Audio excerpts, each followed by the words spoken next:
Hello children, myself Mamta Verma from chemistry department and today I will discuss about spectroscopy। सबसे पहले हम जान लेते हैं कि स्पेक्ट्रोस्कोपी होता क्या है। Spectroscopy is a branch of physics which has a great contribution in the development of atomic and molecular structure। Means spectroscopy जो है फिजिकल केमिस्ट्री का एक ऐसा ब्रांच है जिसके जरिए एटॉमिक और मॉलिकुलर स्ट्रक्चर के डेवलपमेंट में बहुत ही ज़्यादा कंट्रीब्यूशन हुआ है। It has created new field for the scientist for experimental and theoretical research। इन्होंने क्या किया है, ये जो स्पेक्ट्रोस्कोपी है उसने साइंटिस्ट के लिए बहुत सारे एक्सपेरिमेंटल और थियोरेटिकल रिसर्च के लिए एक नया फील्ड जनरेट किया है, नया फील्ड क्रिएट किया है जिसके ज़रिए साइंटिस्टों ने बहुत सारे एक्सपेरिमेंट और थियोरेटिकल रिसर्च किए हैं। Spectroscopy deals with the study of interaction of electromagnetic radiation with matter. Spectroscopy के अंडर हम इलेक्ट्रोमैग्नेटिक रेडिएशन और मैटर, इलेक्ट्रोमैग्नेटिक रेडिएशन मीन्स विद्युत चुंबकीय विकिरण और पदार्थ के बीच जो आकर्षण होता है, इंट्रैक्शन होता है, उसका स्टडी करते हैं। In chemistry spectroscopy is interested in the study of interaction of electromagnetic radiation with chemical species. Spectroscopy में क्या किया जाता है, जो इलेक्ट्रोमैग्नेटिक रेडिएशन है उसका केमिकल स्पीसीज के साथ जो इंटरेक्शन होता है उसको स्टडी के रूप में मेन फोकस में लिया जाता है। ठीक है, यहाँ पर देखते हैं कि क्या होता है। As a result of interaction the energy of electromagnetic radiation is absorbed और emitted by the matter in discrete amount and a spectrum is produced.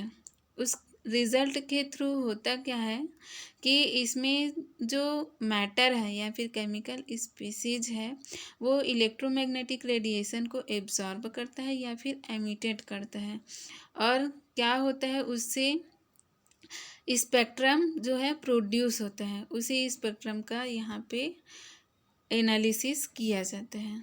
ठीक है, अब हम देखते हैं कि इसमें जो मैटर है वो मैटर जो है एब्जॉर्प्शन और एमिशन के अलावा क्या होता है, उसमें रोटेशनल जो स्पेक्ट्रम मिलता है एब्जॉर्प्शन और एमिशन के थ्रू, तो उससे क्या होता है कि अगर रोटेशनल के थ्रू स्पेक्ट्रम मिल रहा है तो उसमें रोटेशनल स्पेक्ट्रम कहा जाता है, और अगर वाइब्रेशनल के थ्रू मिलता है तो वाइब्रेशनल स्पेक्ट्रा, और ट्रांजिशन के थ्रू मिलता है तो ट्रांजिशन स्पेक्ट्रम बोला जाता है।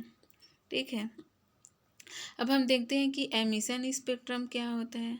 Emission spectrum when a beam of light coming after passing through a prism is examined directly with a spectroscope, a spectrum is obtained। क्या होता है, जब प्रिज्म के ऊपर इलेक्ट्रोमैग्नेटिक रेडिएशन को पास कराया जाता है तो वहाँ से जो है प्रिज्म से पास होकर लाइट जो है एमिट होता है। ठीक है, उस एमिट लाइट को स्पेक्ट्रोस्कोप के थ्रू एनालिसिस किया जाता है और उस एनालिसिस के थ्रू स्पेक्ट्रम दिखाई देता है। This type of spectrum is known as emission spectrum. ऐसे स्पेक्ट्रम को क्या बोला जाता है, एमिशन स्पेक्ट्रम या फिर उत्सर्जन स्पेक्ट्रम। ठीक है, अब देखते हैं एटॉमिक एब्जॉर्प्शन या फिर absorption spectrum. Absorption spectrum or atomic absorption spectroscopy is an absorption method where radiation is absorbed by non-excited atom in the vapor state। अब इसमें होता ये है कि जो नॉन एक्साइटेड एटम है, नॉन एक्साइटेड एटम के ऊपर इलेक्ट्रोमैग्नेटिक रेडिएशन को डाला जाता है, उस पर पास कराया जाता है तो वो उस इलेक्ट्रोमैग्नेटिक रेडिएशन को एब्जॉर्ब कर लेता है, और एब्जॉर्ब करने के बाद जो रेडिएशन वहाँ से निकलता है उस रेडिएशन के थ्रू जो एब्जॉर्प्शन उस एब्जॉर्प्शन के थ्रू जो स्पेक्ट्रम मिलता है उसको क्या बोला जाता है? एटॉमिक एब्जॉर्प्शन या फिर एब्जॉर्प्शन स्पेक्ट्रम। हम इस फिग के ज़रिए बहुत अच्छे से समझ सकते हैं कि यहाँ पर इसको बोला जाता है, ये यहाँ पर इसको बोला जाता है ग्राउंड स्टेट। ये वाला जो स्टेट है वो ग्राउंड स्टेट है और ये है एक्साइटेड स्टेट। यहाँ पर कोई मैटर रखा हुआ है, उस मैटर को पर्टिकुलर अमाउंट की इलेक्ट्रोमैग्नेटिक रेडिएशन या फिर एच न्यू फोटॉन, ये एच न्यू फोटॉन की एनर्जी जो है दी जाती है। उस एनर्जी को वो जो मैटर है वो एब्जॉर्ब कर लेता है और यहाँ से जो ग्राउंड स्टेट है, ग्राउंड स्टेट से एक्साइटेड स्टेट में वो ट्रांजिशन करता है। मतलब क्या होता है, ये मूल अवस्था से उत्तेजित अवस्था में पदार्थ का जो है संक्रमण होता है। ठीक है, इसमें जो है जो मैटर है वो पर्टिकुलर अमाउंट की एनर्जी को एब्जॉर्ब करता है। एब्जॉर्ब करके ये जो ग्राउंड स्टेट है वहाँ से एक्साइटेड स्टेट में गमन करता है। उसके बाद है, और इसके थ्रू जो स्पेक्ट्रम मिलता है उसी को अवशोषण स्पेक्ट्रम या फिर एब्जॉर्प्शन स्पेक्ट्रम बोला जाता है। ठीक है, उसके बाद हम देखते हैं उत्सर्जन स्पेक्ट्रम या फिर एमिशन स्पेक्ट्रम। एमिशन स्पेक्ट्रम क्या होता है? एमिशन स्पेक्ट्रम में होता ये है कि जो एटम है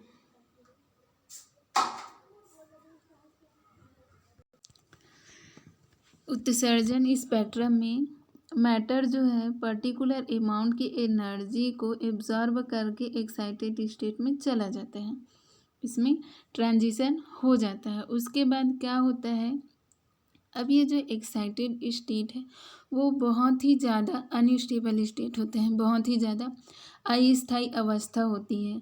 तो क्या करता है, जो मैटर है या फिर एटम है वो ग्राउंड स्टेट में आना चाहता है, वो स्टेबल होना चाहता है, तो तुरंत ही जो एक्सेस एनर्जी रहती है उसको एमिट करते हुए वो क्या करता है, वो सीधा ग्राउंड स्टेट में वापस आ जाता है। और इस वापस आने के प्रोसेस में जो एनर्जी एमिट होती है, यहाँ पर जो एनर्जी दिख रही है एच न्यू फोटॉन की जो एनर्जी दिख रही है उसी को क्या बोला जाता है, और वो जो एनर्जी है वो एमिशन एनर्जी है, और जो उसके थ्रू स्पेक्ट्रम मिलता है वही क्या कहलाता है, एमिशन स्पेक्ट्रम या फिर उत्सर्जन स्पेक्ट्रम। अब देखते हैं electromagnetic radiation. Electromagnetic radiation means होता है विद्युत चुंबकीय विकिरण। इन 1864 Maxwell suggested that the high energy alternating current radiates energy in the form of waves। Maxwell ने 1864 में मैक्सवेल ने बताया कि जो हाई एनर्जी की, हाई फ्रीक्वेंसी की जो लाइट्स है या फिर रेडिएशन है वो वेव्स के फॉर्म में ट्रैवल करती है, और ये जो है जो वेव है वो एग्जैक्टली लाइट वेव्स की तरह ही इसकी प्रॉपर्टी रहती है। उसके जितने भी गुण हैं वो सब किसके जैसे रहते हैं, लाइट वेव्स के जैसे रहते हैं। Maxwell suggested the name electromagnetic radiation to this wave or radiation, और इसलिए ही मैक्सवेल ने ये सजेस्ट किया कि ये जो इलेक्ट्रोमैग्नेटिक रेडिएशन है उसको वेव या फिर रेडिएशन का इलेक्ट्रोमैग्नेटिक रेडिएशन नाम दिया जाए। ठीक है, मतलब ये बोला जा सकता है कि जो हाई फ्रीक्वेंसी की जो लाइट है या फिर जो रेडिएशन है वो एज अ वेव उसकी प्रॉपर्टी रहती है, और वो क्या करता है, उसके सारे गुण जो है वेव्स की तरह होने के कारण उसको नाम दिया गया है इलेक्ट्रोमैग्नेटिक रेडिएशन या फिर इलेक्ट्रोमैग्नेटिक वेव्स। एंड ये क्या है, इसके प्रॉपर्टी में एक और ये गुण रहता है कि this name was given to the wave because such waves can also be produced by the oscillation of charged bodies and magnets। These waves are associated with oscillating electric and magnetic fields perpendicular to each other and perpendicular to the direction of propagation of wave as shown in the figure. देखो इसमें होता ये है कि जो electromagnetic radiation है उसमें electric field और मैग्नेटिक फील्ड दोनों रहता है, जिसमें इलेक्ट्रिक फील्ड और मैग्नेटिक फील्ड एक दूसरे के परपेंडिकुलर रहता है।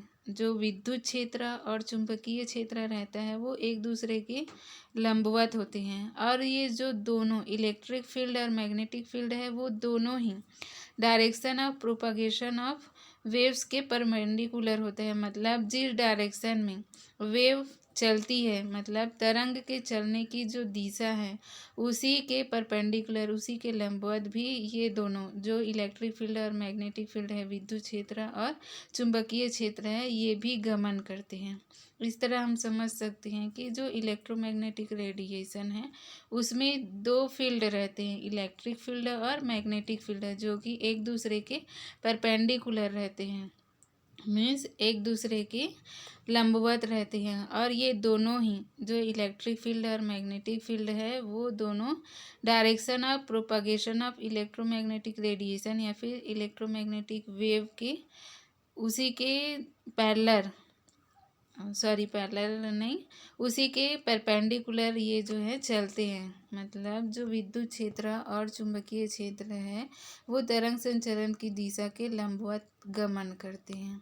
ठीक है, इस तरह हम पूरा स्पेक्ट्रोस्कोपी को इलेक्ट्रोमैग्नेटिक रेडिएशन के थ्रू ही किसी मैटर पर डालेंगे और स्पेक्ट्रोस्कोपी से इसका एनालिसिस करेंगे, और पूरा जो स्पेक्ट्रोस्कोपी है ऐसे ही चलेगा।